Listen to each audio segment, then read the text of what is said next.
What's up, everybody? Welcome to the Age of Quarantine. My name is David Castillo from Saint Vitus. Hope everybody's having a wonderful Thursday. I'm filling in for Chris today.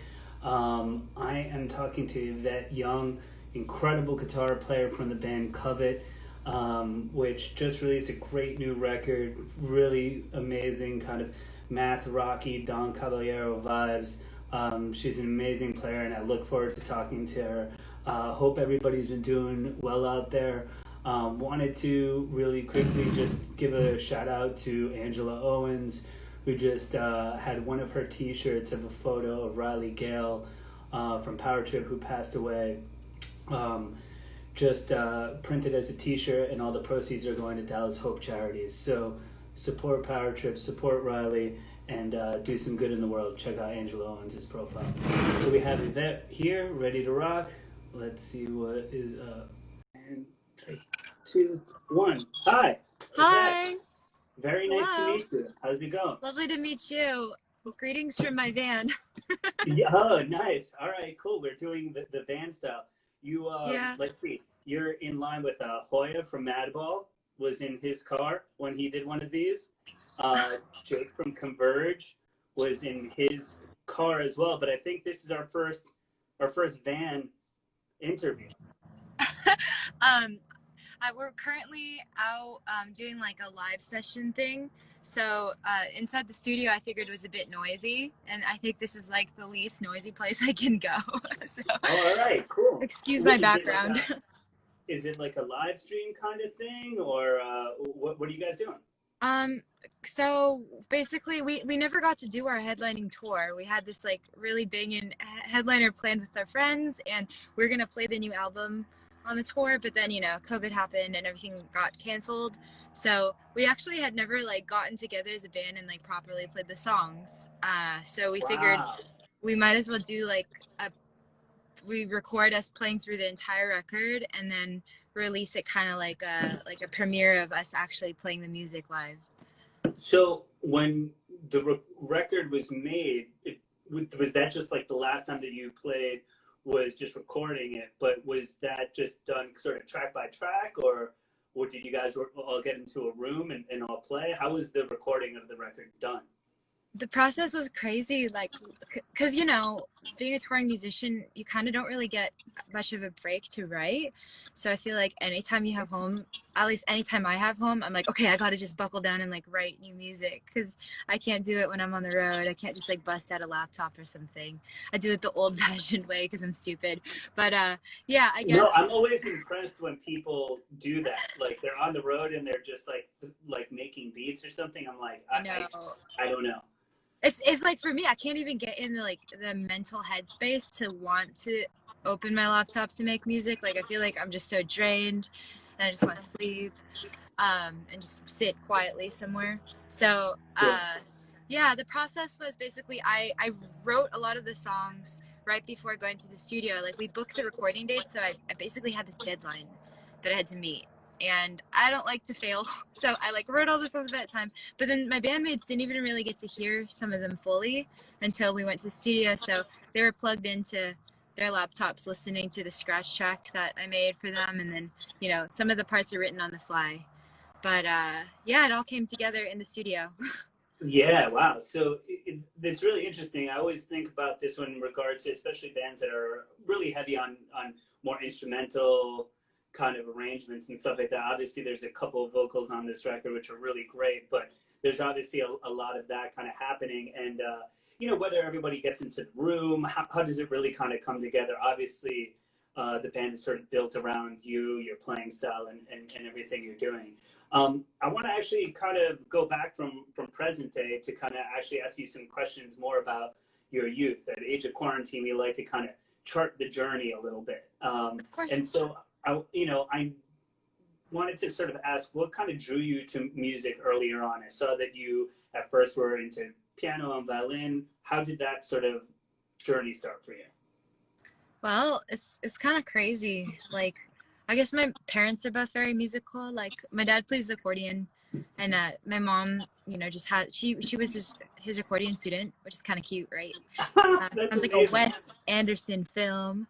Uh, but yeah, they were both like accordion players. And then the Cultural Revolution happened. They got separated in China. And I guess when they both moved to America, um, had just like a huge passion for classical music, because I guess it was also kind of this like forbidden thing during the Cultural Revolution. So they both like loved it. And so they forced me when I was 4 years old to play piano. And then I played violin when I was 7.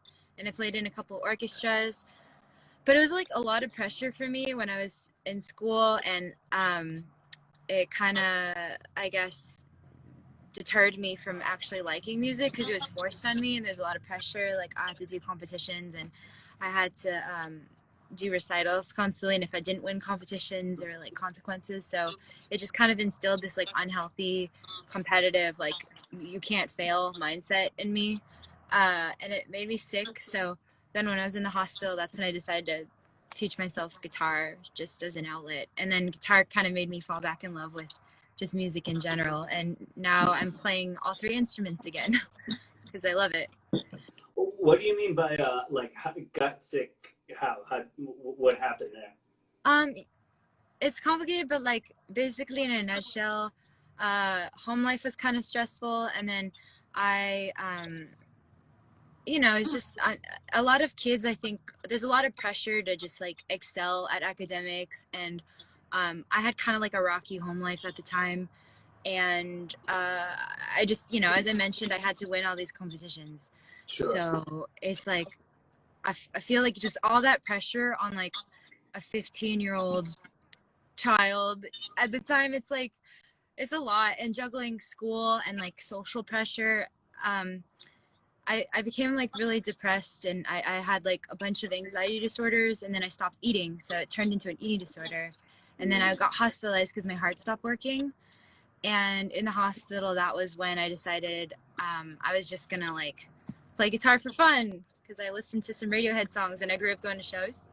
And that's kind of what drew me back into playing music, was doing it on my own terms. And then an additional beautiful thing that happened was I feel like it helped me recover from my eating disorder, because it took my fixation off of like my external appearance, and it kind of put the power into what I can do with my hands and what I can do with my mind, which I think is a much more important thing. In addition to that, I feel it was like a really healthy outlet for me. Just because I was like, I felt really empowered, like teaching myself how to play something, and not having someone like wagging their finger being like, no, like Bach must be played this way, So just music on my own terms. It's a really strict codified kind of thing. Like, hey, I always find this to be really interesting. Like the musicians that we interview on here that do have those sort of like either musical parents or those strong roots, where it's like, hey, I actually knew how to play like 3 instruments before the age of 10. And you're like, wow, all right, cool. I'm the singer of like a weird hardcore band. That's insane to me. But it's really interesting in a way, I think, how you kind of flipped it on its head to actually regain sort of what your parents sort of had, right? Because for them during the Cultural Revolution, it seemed like, this classical music is sort of subversive and like our own thing over here. Yeah. And you had to sort of do that maybe for yourself, but like in a different angle to escape the stresses and anxieties of some of the things that are happening in your home life and etc. It's a really cool way of kind of finding that alternative expression. So you said that Radiohead was a big thing. What were a couple of other things that kind of got you into thinking, hey, maybe I can express myself vis-a-vis guitar a little bit more? I grew up going to a bunch of shows, and I always, it's funny, I always kind of like had to sneak out, because my parents were like really strict and conservative, so they're like, you can't go to these shows, you don't know what kinds of people are there, like kind of like stereotyping. But so I used to sneak out in high school, and then it was so embarrassing. Like my mom would come pick me up at venues sometimes. Like she'd like go through the crowd and be like, "Where is she?" Like, the minivan pickup at the venue, like I know. My parents are Colombian, so they speak Spanish, so they were like, "Papi, papi," and I'm like, "Oof, man, I'm in like bondage pants. Like it's horrible. It's really, yeah, it was tough. That was hard for me too." Yeah, it was like, it's so funny. I always look forward to them. Like I remember the excitement I had, like I would finish my schoolwork and I'd be like, all right, I finished all my homework. I don't know if you can tell, I was like a good student because my parents are really strict, but like finished all my homework. um, I was in the car. My friend's dad would like drive us sometimes, and I was so excited to just see live music.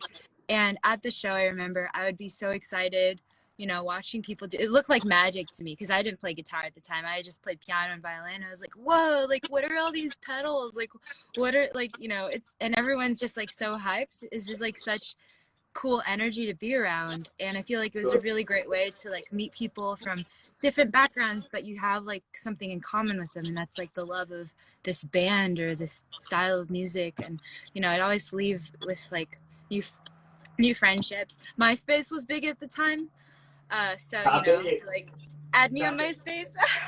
Yeah.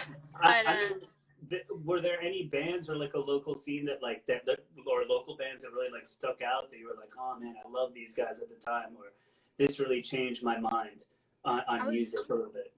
I was always a sucker for good songwriting. Like for me, I think like I get put in the virtuosic guitar scene, which I'm very flattered by, but I don't necessarily feel like I even belong there because like I don't know. Like I guess I do like shred sometimes, but like for me, I've always admired like composers and songwriters. Like there's this band I listened to growing up called Copeland. I thought all of Aaron Marsh's production, all of his songwriting is like so. The production was something I learned to appreciate later, but like his songwriting was so dope. And then there was also I listened to a lot of Sufjan Stevens. I admired his prolificness. I thought it was amazing how much his output was, and his music is just so like emotional and vulnerable and like raw. I know those are very cliche things to describe, cliche words to describe music with, but I really do feel like his stuff like touched upon this emotion that meant a lot to me at the time. Who else? I really like this band. Oh, go ahead. No, please, you. Oh, I really like this band, Deer in the Headlights. He's a good songwriter. I think he has a country folk band now. I forgot the name. I'll think of it later. Of course, I listened to like Fall of Troy. What else? Like at the time, I really liked what's that band? Portugal the Man, like older Portugal the Man stuff. Sure. Yeah. Yeah. Oh, and then I got into bands like Terra Millos and like the whole like math rock scene too, like Don Caballero. See, that's interesting to me because I was just like, when I listened to your stuff, and really it was Chris, who are my co-host in the show, who I met going to see his band back in the day on the Might of Princes on Long Island. Incredible emo band, screamo band. If you guys are into that sort of thing, check them out. They're fucking genius. So you know, I had a lot of the same experiences too. It was like every show you'd meet a friend. But it's interesting what really impacts you, and how you said, you know, this sort of songwriting and stuff like that. And then I feel like a lot of this math rock stuff that I think that you kind of get a little bit kind of associated with virtuosic guitar or whatever, however people want to describe it nowadays. They feel like I feel like there's a lot of songs in a lot of that stuff. You just have to kind of be listening for the right things. Do you feel like these two things are like two different poles that you've been juggling for the past little while as you've been kind of building up as a songwriter yourself? 100%. Like this is gonna sound super cheesy, but in everything I do, I kind of just want to follow what I'm like legitimately, genuinely passionate about. Like I never really want to like cater to trends or anything. And for me, it's like what really drives me to continue writing and continue feeling that like creative fire is just pursuing something I'm legitimately curious about. And I think initially when I started at guitar, maybe subconsciously I felt like I had something to prove as like a woman or something, and I was like, oh, I gotta like shred or else people won't take me seriously or something. So I like kind of learned my chops, and luckily I had piano and violin. I'm so grateful to build my ear and to build my finger dexterity. And then as time grew on, I realized that like as I was playing this stuff live, I was like, I'm not having fun. Like I'm just so hyper focused on accuracy and like nailing this run. I just want to rock out. Like I just want to headbang sometimes, you know? Let the girl rock. I know. You cannot headbang. Well, maybe you can, but I can't headbang while doing like tap runs and stuff. So like I just kind of started also gravitating, like as I learned more about the instrument, like I'm pretty new to electric guitar. I think I've been playing electric like 6 years now, 7 years maybe less actually. I don't know. Ooh, helicopter. Sorry. They're looking for you. Yeah, I've done something illegal. Um, but I kind of started learning more about like tones and production and stuff, and then I realized that my true passion still is in writing a cool song, and also like using tones as like colors to like paint your sonic portrait. What do you want to call it? So yeah, I started writing stuff that was more emotive and like kind of upbeat and dancey. I started listening to like a lot more pop music and stuff too, and um yeah, I guess my interests changed. So these days I feel like my roots are still like technical and stuff, but I want to find ways where you can like, okay, like odd meter an example is an example of something that I feel like it's jarring to someone who's not used to it, but if you package it up in some nice tones and like a groovy riff, you can trick someone into like listening to like five and they don't even know it, and they're like dancing. Absolutely. And it's all about context. I can't agree with you more about that as well. And I think that there's a couple of things there that kind of strike me. You know, obviously, I'm one of the owners of Saint Vitus Metal is really big for me. And a lot of these bands playing really like wild time signatures. But it's really interesting how like a band like Meshuggah has so much power and it's so visceral still. Like no one's standing still in that 2,000 person room, you know, and how they're able to deliver that. While having so much just visceral reaction, right? Like we're not sitting here like acting like nerds and stuff. We're like, there's a bunch of people going fucking ballistic, you know?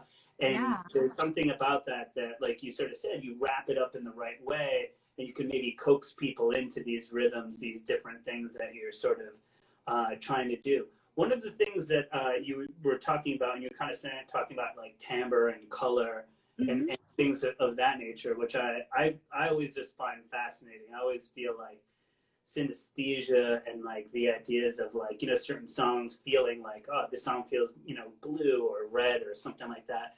Yeah. When did you really start thinking a little bit more about production and using that like in your playing? How did you really, you know, kind of like try and find new tones and things of that nature? Because I mean, you can fly all over the place. So what was it like to try and exercise that restraint to get to a new emotional place? You know, I can definitely attribute it to going to the studio for the first time. It was our first time recording in a real studio. Prior to that, I kind of did like garage stuff, and I didn't actually own pedals at the time. I think I had like a Line 6 DL4 that I would use to loop sometimes, but I didn't know about compression. I didn't know about EQ. I didn't know about like even just using a reverb for like, you know, modulation or delay or anything. And then I remember we showed up to the studio, just me with my songs, and then we started playing around with a lot of the effects they had at the studio to kind of color in the riffs that I had written. And then the album was great. And so this last time, releasing our second, or I guess our first full length, I, you know, had an arsenal of effects that I built up over time. But I think like I started collecting effects also because I would do demos for people and companies would send me their gear. And then, you know, pretty soon I end up with a lot of different stomp boxes. And I, you know, admittedly don't have time to like really spend a lot of time with them, but I definitely picked out like my arsenal. I like to call it like my color palette for this album. And that's like all the effects that I stick with now. But that was a convoluted way of answering your question. I think just through exploring and just experience, you know, just in a studio. And one thing is like you can read about stuff all you want online, and you can like go to forums and you can read people's opinions about what's good, what's not good. But I think the best thing you can do for yourself is to trust your ear and to just play around with a bunch of things and just have that experience. I think that's when I really started to grow more. Yeah, I can't agree more. I feel like I make a lot of electronic music nowadays, and it's like any one piece of gear, there's like 7,000 comments about it. 3,000 are mad that it doesn't do this. 4,000 think it's the best thing in the world. Yeah. And you're like, how do people even have enough time to talk about the piece of gear as opposed to using it to try and create anything, you know? Yeah. And you can get lost in that too. I think back to a Linda Perry interview that I thought about too. She's just like, I just try and make this shit sound good, you know? She's like one of the best producers in the world, you know? So I'm like, yeah, you know, that's really, you just need to go in there and do it. And I think that that's always the best. So one of the things that I think that's different about you than most people that have been on this particular show too is that you did a lot of stuff vis-a-vis YouTube and just kind of playing on your own, and then you kind of grew into doing the band. What kind of started you along like those lines and like wanting to post videos and do things of that nature with your playing? Well, I still remember when my Facebook was actually just like I remember I post riffs because I was part of a lot of like music communities at the time, like groups, you know, music meme groups and stuff, and like I guess I picked up guitar and I was like, oh, I kind of like videos to track my progress and also to show song ideas. And I kind of always felt like once I posted the song idea, I had to finish it. Maybe it's like a weird OCD thing I have, but I'm like, I can't just like put a riff out there and do nothing with it. Like my friends would be like, oh, like, are you going to finish this one? So it was kind of a cool system where I could track my process over time and it incentivized me to complete things. And I still actually think I do the same thing with Instagram. Like I will post riffs I'm working on, or even like sometimes I'll have to demo a pedal and I'll write a riff for that pedal, but then it'll end up part of a song later. So, yeah, I guess that's how I got my start. And I had no idea that my life would be like this. Like I double majored in visual performing arts education and fine arts. So I always thought I was going to be an art teacher, and I actually did that for a while. After I left UCLA, I went there for a bit, and yeah, I had to quit my teaching job just because touring kind of got crazy, and I kept on having to like call substitutes to fill in for me. I thought that was unfair to the kids. So yeah, I had no idea that it would all blow up to this. And I feel like very lucky because I know a lot of people do what I do and they don't necessarily get that recognition. Like I'll be the first to admit that I feel like I got so lucky. Like I was in the right place at the right time, had the right, I don't know, personality or something, and had the right drive, and had people who believed in me, you know, put their faith in me. Like my first guitar endorsement was with Ola Strandberg. He just messaged me on Facebook and was like, I like your playing. You want to demo this 7-string guitar I have? And I was like, I don't play 7-string, but okay. So I texted my friend, I was like, can I borrow your 7-string? So then I wrote a song on 7-string in like a week, and then I demoed it on his guitar, and then he just gave me the guitar and gave me an endorsement. So just things like that, memories like that kind of keep me grounded and like, holy cow, I'm lucky. You know? Sure. And I think there's something about the approach in music. You're just putting yourself out there in like this very kind of genuine way. Like I'm trying to play, but what's coming out is fucking fantastic. And I think that there's something that's really interesting about like something that doesn't feel like fully formed, but you're just like, wow, that's 40 seconds of like, wow, holy shit, this is so good. And then people kind of, did you feel like, wow, I'm getting like all this good feedback and I'm just trying to play the way that I feel that it's in my hands? That really kind of, it seems like that was like almost became a method, like for you to kind of continue on, right? And that's such a wild method. That's such a 2020 method. That's wild to me. Yeah, it's definitely a trip. Like I go and think about like how it all happened and like how I'm even doing what I'm doing. Sometimes it doesn't even feel real still, but I'm grateful. If anything, like other people believing in me, I should work extra hard so that I feel like I deserve it, you know? Sure, and I think it's just the genuine approach that obviously is really beautiful and continues to go forward. So you put out your first records pretty much on your own. What was it like? Why did you want to start kind of arranging and being more with a band and bringing other people in? What was kind of the the wanting to do that? Well, I'm like switching arms, No, working out. it's cool. I mean, you get tired. I go back and forth. I have a second beer in case I need it. Oh, hell yeah. I come prepared.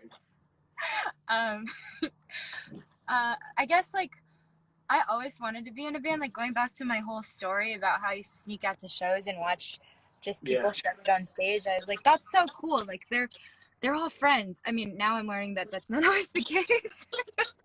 But like, you know, these people are all friends and they get to just travel the world and make music. How cool is that? Um, so I always wanted to do that. So I remember just like my whole goal in starting it was I just wanted to have a garage band and like jam. Sometimes like have people backing up the songs that I wrote. Mm-hmm. Like it's also just kind of just being a bedroom guitarist and just playing by yourself. So for me, I always wanted like a bunch of comrades that I could like jam with, I guess, or write music with, and that happened. But we all didn't know that it would like, you know, progress and evolve and become whatever this is now. So like all of us kind of like were childhood friends too. I didn't necessarily know my drummer at the time, but like we're kind of this weird like friend triangle thing. So we're all in the same network of people, and it's just kind of cool that after so many years we're still doing stuff together. Yeah, that's pretty incredible. So did you know them kind of from the scene in and around there? Where's the band based out of? So I'm currently in Southern California doing this like live concert thing. Summer lives here, and me and my bass player live in the Bay Area. So whenever we have rehearsals, we'll travel here because it's, I guess, drummer has like his own life and a girlfriend and stuff, and we're both like free agents, travel as we please. And I'm free. But that's, yeah. So, and also drummers have a lot of shit. They have a lot of stuff. Yes, definitely. And I always like traveling. Like it's really a weird now. Before we rehearse, we all have to get COVID tested just so we don't like, you know, spread some shit around. But you know, I feel like at least we can. I remember the first time we got together a month ago and played these songs together. It was so magical. But it's funny that we all had to like kind of get tested and make sure that we weren't gonna give each other a disease, you know? Yeah, of course. And that's really like a major you know, like concern, and how you can really just even do anything at this time, and really kind of push on and still be creative, and do awesome stuff, and make things, you know. It's just really difficult at a time like this. So it's really cool that I'm actually talking to somebody who's a musician who's like motivated and doing great stuff, which is really good. One of the things I wanted to ask you too is, I mean, I guess, you know, I'm not a guitar player, but a lot of your fans kind of obviously are, and stuff like that. And a lot has been sort of said about your kind of double tapping, sort of, you know, finger picking, half violin sort of style. Did you just kind of arrive at that one day, or was it just kind of like how were you just like, where did that sort of start? Because it feels like sonically, when I listen to it, things like Minus the Bear and Don Cab and stuff are evoked in a certain way, but it doesn't feel the same at all to me. It's just more of like a tonal thing. Like I can tell it's a tap to a degree, but rhythmically and other things like that. Could you just kind of give us a little peek into like where you started there? It's a very difficult thing, I'm sure, but I have to give it a try. I might as well. 100%. I feel like what I do is kind of like a chimera, like a sonic chimera of just like everything I'm interested in, everything I listen to. Like I really enjoyed. I remember when I taught myself guitar, and I was listening to a lot of folk music, but I also really like bands like American Football, like that Midwest emo scene. So I got It's into just so sick. I love American right Football. American Football, and then what else? Toe, that Japanese band, they're amazing. Another Japanese band, Uchi Kombini. Of course, TTNG. Enemies. There's a band called Zeph Chasing Kara that I really liked. And Have then you ever like listened some to Captain Jazz or any of Captain like? Jazz. Hell yeah. Captain Jazz is so fucking sick. I love them too. there's also like a bunch of kind of like more Midwest Scrams bands like Oliver Houston, or like even a band like Prawn. Actually, a lot of those top shelf bands at the time really influenced me, and I kind of like whatever intervals were going on there. So, and they kind of got me into open tuning, so that's how I started exploring open tunings. And then I also at the time loved a lot of post rock and post metal, like Envy and Pelican and Envy Ocean. is so fucking good, man. So good. I Yeah. love it. And Pelican's incredible. Shout out to Larry. Oh hell yeah. Pelican. And Pelican's incredible. I even listened to, actually, my good friend Toby plays in a band called KO Dot, and I loved KO Dot at the time. Toby Driver. Yeah, Toby Driver. Toby Driver is a fucking Legend. great motherfucker. I love Toby. Miss Love him Toby. too. Toby, if you watch this, what's up? Yeah. Very incredible. So prolific and also an amazing human being. I just got to say that. So Totally. he showed up and was a zombie in our music video, and he bit my bass player's throat. Pretty cool. Toby Driver in the, oh my god, cameo in the video. Yeah. Well, I have to go watch the video now. I'm a bad kid. I just listened to the record. No, it's okay. But yeah, that all that music influenced me tonally. I feel like stylistically it was the Midwest emo kind of math rock scene. Oh, Algernon Cadwallader, how can I forget? I loved Algernon Cadwallader. Yes.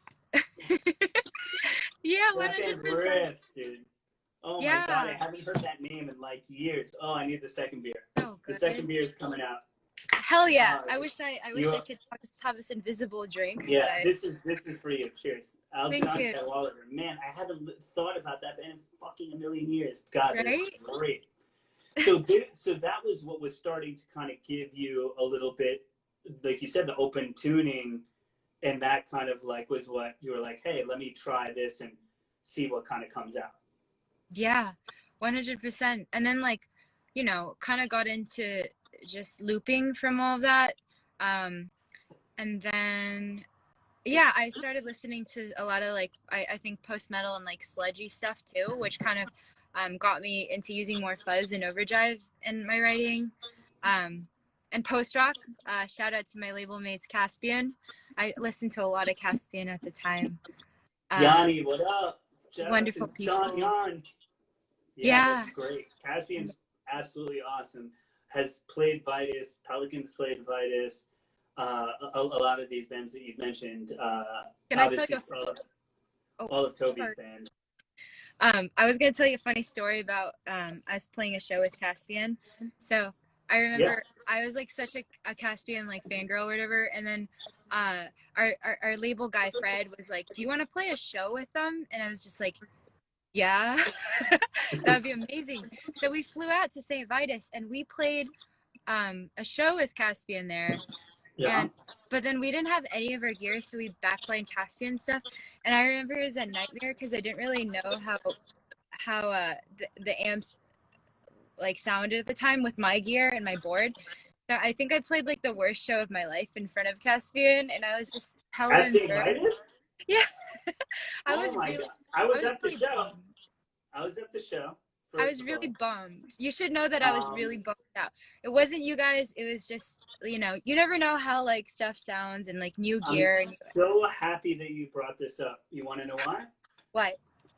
Because we are booking the Covet Saint Vitus Redemption Show right here live on the internet. That is what's happening.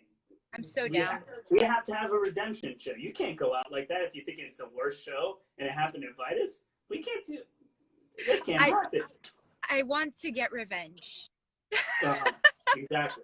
I'll drag Yanni's ass and the boys back down there too. We'll get it all. We'll get it all to happen. Man. But that's hysterical though. Yeah. Because obviously it's a band that you admire. You're really great. And for everybody out there listening, like, this is like a big deal. These are precise things that you hear, you know, and when things aren't right, fly-in shows are really tricky. I've done a lot of them. They're hard, you know, like people are flying in, maybe they haven't, and then the rental gear and how it all works out. So I'm sad that you had a bad night, but I'm so happy that we booked your next good night at Saint Vitus. Yeah, just there you go.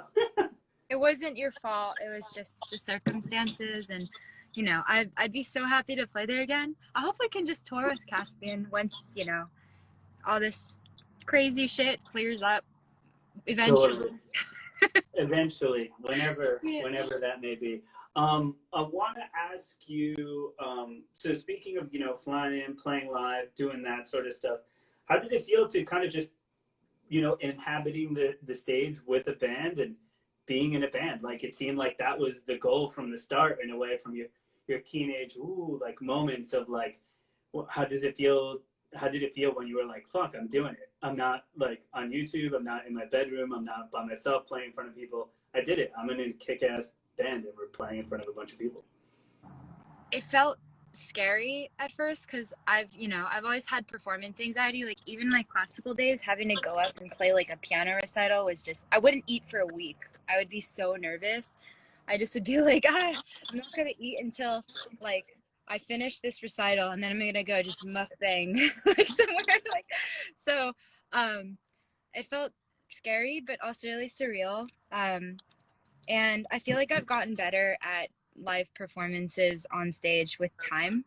I definitely, I don't think I'm naturally a performer. I'm more of like introvert, like stay at home, record stuff, write music. But like getting used to being in front of a crowd was really crazy for me. And now I actually enjoy it. I think it's fun. And I feel like my I guess my MO has changed over time. I think initially I just wanted to like, you know, go on stage and play a show and get it over with. But now, like, especially with more girls like wanting to play guitar and more younger people coming out to shows, I'm like, all right, like I remember when I was young how I felt watching a band play, and I was like, I want to do that. Like I want to actually one day start a band of my own maybe and like play music and do the same thing. So now I take it as an opportunity to like try to have a really fun time on stage and try to make it look like the dopest thing ever. I mean, it is the dopest thing ever. Yeah. But not lying to people, but like I don't know, if I can inspire some kid out there to pick up guitar and like play and have it be like an outlet as important as it was for me at the time, given my illness, like I'd be so stoked. And yeah, that's like kind of my rule also, is like when I'm on tour, I want to make sure everyone has a good time. Like even if I'm Yeah. in a rotten mood or something, I don't want to accidentally like piss someone off or whatever, because I want them to go home like stoked with amazing memories. That's a that's an amazing thing, because I mean, like you said, like your story is resonating, I think, throughout this sort of journey, and just like how it is, and even overcoming, you know, I mean, stress and anxieties would kind of put you, unfortunately, in the hospital and in those bad places to begin with, and music was the way out. You would hate for it, unfortunately, to lead as a way back into those same sort of places. And now it's cool that you're comfortable and doing stuff. And you know, performing is an acquired thing. It's an acquired skill, just like playing the guitar is an acquired skill. You know, it's the Yeah. same. It's the same sort of thing. You know, and when I started performing and stuff like that, when I was, you know, 17, 18, I would be like sweating all day, just like losing my mind. You know, Yeah. and now I'm like, all right, you know, Drinks 200 beer. people up All there, right. let's go.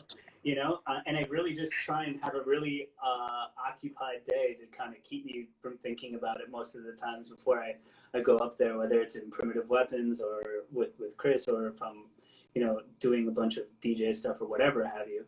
But it's an acquired thing, and it's something that you know, some people might lean into it and be a little bit better at it earlier on, but like it's really, to get to this level, there's always good shows and bad shows and everything in between. So something for everybody kind of to take with them for sure. So one thing, it's pretty amazing that now I'm talking to more artists that have released records during this year, which is nuts to think about, right? We're releasing records now, and nobody can really do the things to sort of support their records that they normally can. How does it feel though? But it's still a really important moment, right? You've been working on this fucking thing for a Yeah. long time, and we're finally like getting out there. How has it felt to just at least give birth to the idea and this new full length, and just put it out? And how has it made you feel? It felt surreal putting out. It was a little bit of like we feel like we punked ourselves because we put all these, like, I mean, the label put a bunch of deadlines on us. We put deadlines on ourselves to get this out in time. So we made a bunch of compromises when we were in the studio just because we needed to meet this deadline. And then COVID happened. It's like, well, I guess none of these deadlines matter, do they? And it's like, it was an educational experience. It was a humbling experience because it shows that you think you got your ducks in a row. Nah, nature's gonna show you what's what.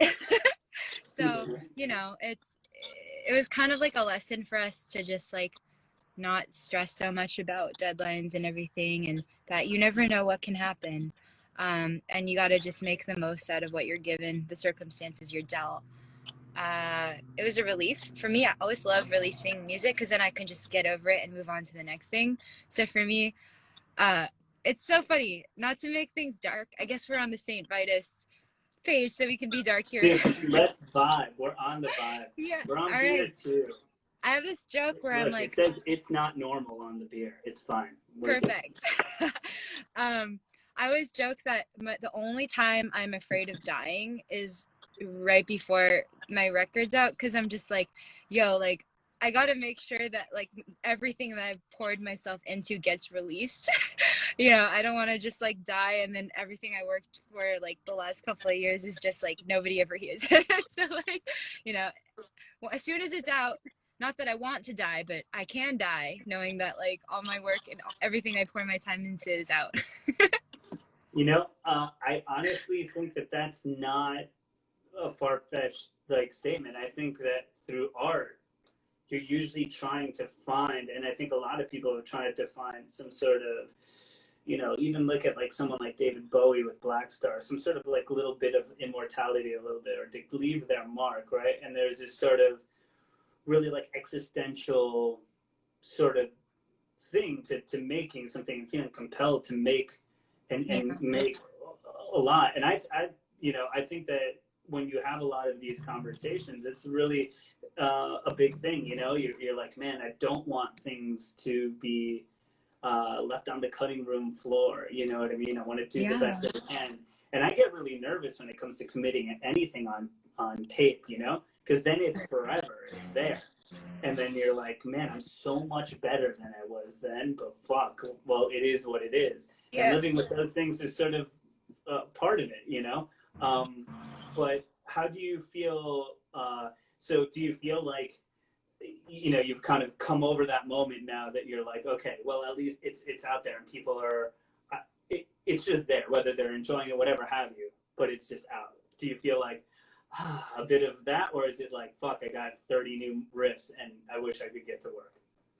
It's a little bit of both, I guess. Like, you know, one thing is the response to the record was really lovely because I put these songs out, like a lot of them, I was going through something really rough at the time, and I forced myself to finish those songs through all the crap I was going through, and it was actually like really therapeutic for me. And I kind of like, even I decided the lyrics last minute, and the lyrics were kind of about just like getting through something rough. And I remember a lot of people reaching out and them being like, oh, you know, what a weird year we're going through, but like the record's giving me a lot of comfort right now and it is making me feel better.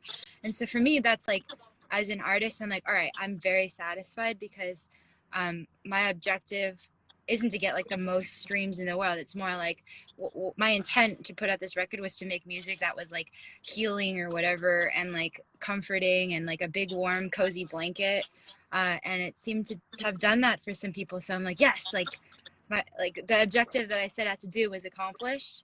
So then now I can move on to the next chapter. I don't know what I'm doing yet, but I have been cooking up some riffs and I'm really stoked on some of the tones that I have already. So I'm already like really looking forward to trying to like outdo whatever we last did. Of course you are, you overachieving bastard. It's the Asian. I think that's really, first of all, I think that intent is so big in art in general. Mm-hmm. You know, I was talking to my friend Mike from Yob on this program, you know, and if you know Mike, Mike is almost like this shaman-esque sort of figure, and he was just like, when he talked about playing live, he's like, all I can do is give my sound and intent to every soul in the room.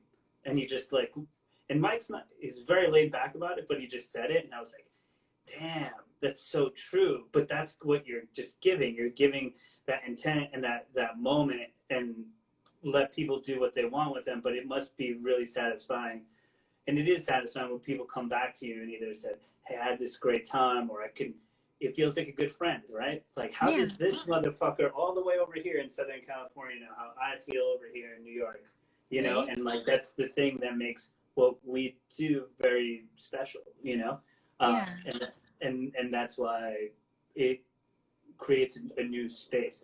You talked a bit about the lyrics kind of coming a little bit last minute, right? We're kind of like rolling into the studio. You're doing 3,000 notes a minute. I'm like, I don't even understand. But the vocals on it are really charming and beautiful, and I really like it. And I was like, wow, like, again, I think that's where the songwriting came in, you know, in that sort of way. I felt like when there were vocals, it didn't feel like, hey, we got to put vocals on, you know, like, we're going to stuff them in there. It felt like it was just riding so beautifully. How, did you start developing that a little bit in the style there? You know, was it always intended to be that way? Or did you really kind of just were like, you know what, this particular song needs vocals.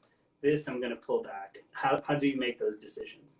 It's crazy. It's like all part of the artistic process for me. It's like I get in this weird like trance where that's what I love songwriting is. For me, it's highly meditative, and I'm not thinking about anything else except what the song needs.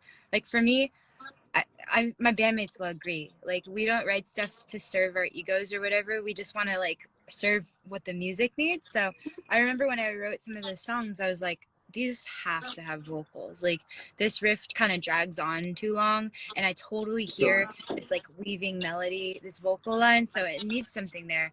And before I think I was not wanting to sing because I was a little bit nervous about putting my voice on something because it's so vulnerable, and it's so like, oh, now you know there's this like girl in this band, she's singing, and it's like now the vocals are the primary focus. And I always kind of wanted it to be like a band where people can't tell who we are, what our genders are, what our ethnicities are when they're like hearing it. So I was nervous about that, but I think I kind of got over that. I was like, you know what, fuck it, it needs vocals, I'm just gonna sing on it now. And I was nervous about the release of that because I think some instrumental purists will be like, ew. But, you know, so far I think the reception has been good, and I'm looking forward to maybe putting even more vocals on future stuff.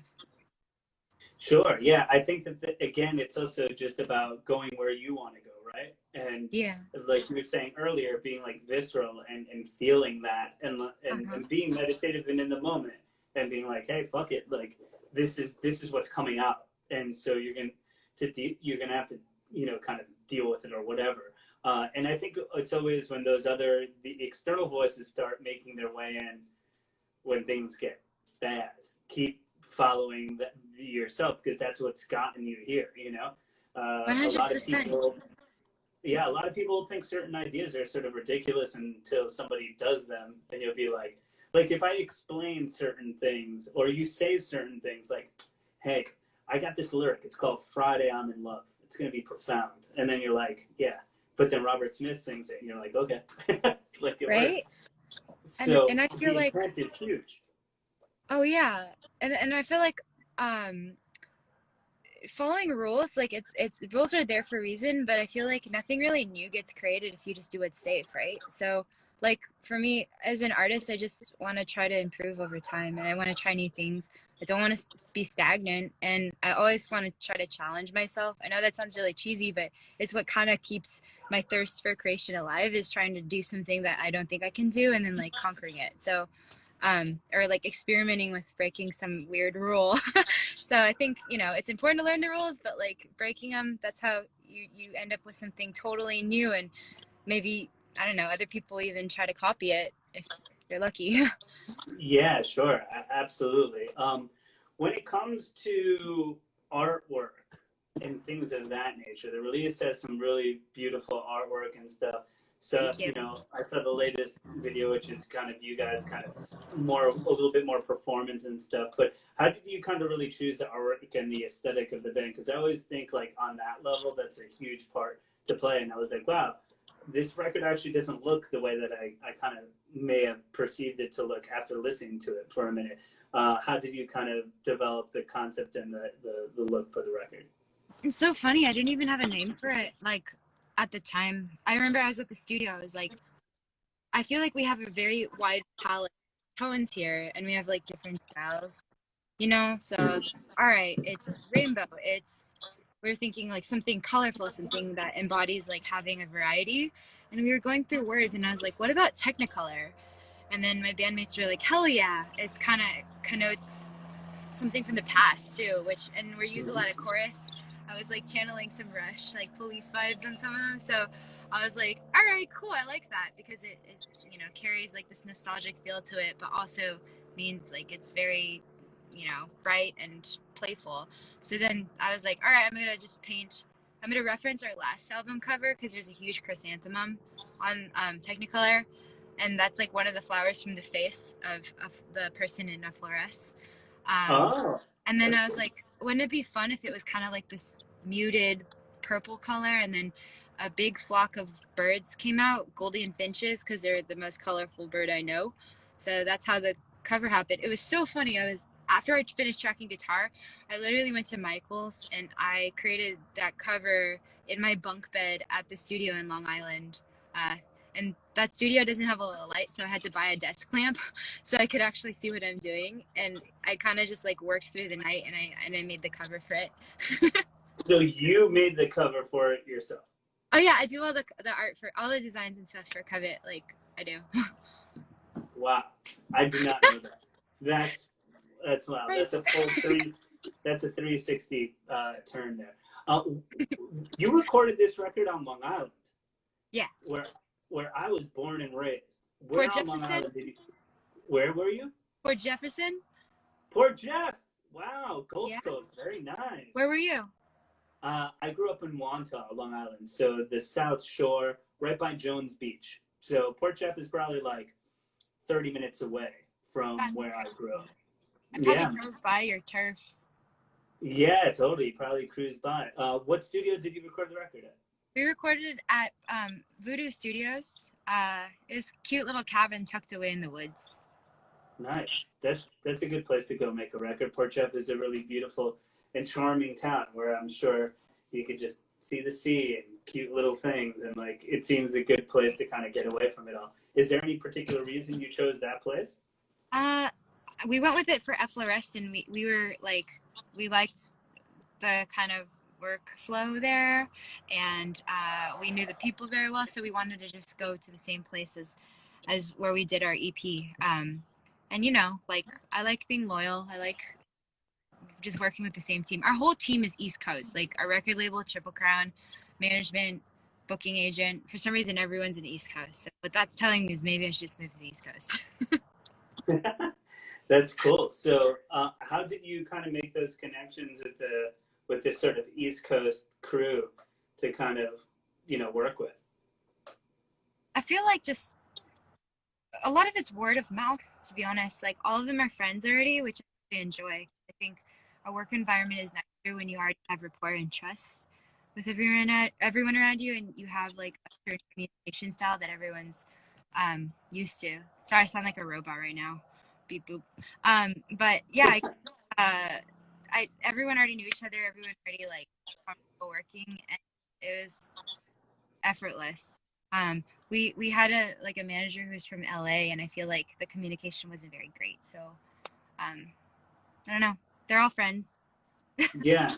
And that's the beautiful thing is just that it grows sort of organically around you, and everyone's after the same things and doing great stuff and making great music. So we have a couple of minutes left. Yvette, I want to just thank you so much for coming and joining us. It's been a really charming hour and to get to know you a little bit. And I'm really sad that you had a bad Saint Vitus show, but I'm so happy that we booked a new one for you right here on the air. Unbelievable. Yeah, totally. and then, you know, Long Island Hang's gonna happen. You could do the whole thing. But if you were to just kind of tell everybody for a moment, what would you kind of expect for Yvette to do next within what you can possibly do in the next couple of months? Is there anything planned? Obviously, you're doing this live stream thing. That's going to be cool. Anything we can kind of know? Well, I'm writing new music. Time I've learned some new skills. I learned how to self-record, and that's been big for me because I was intimidated by it. So I feel like my output in general is going to increase, I guess. Yeah, the future is so nebulous and uncertain. It's really difficult to make any announcements. I just hope that everyone's just staying sane and safe. And I don't know. The world's really messy right now, so play guitar.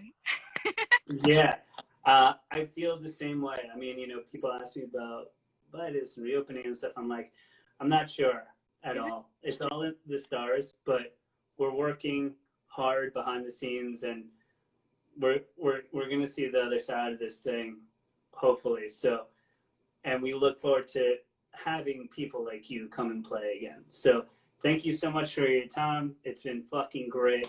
You rule. I'm gonna go listen to Algernon Cadwallader. Oh yeah. Cheers, girl. Cheers. Talk to you soon. Thank Ciao.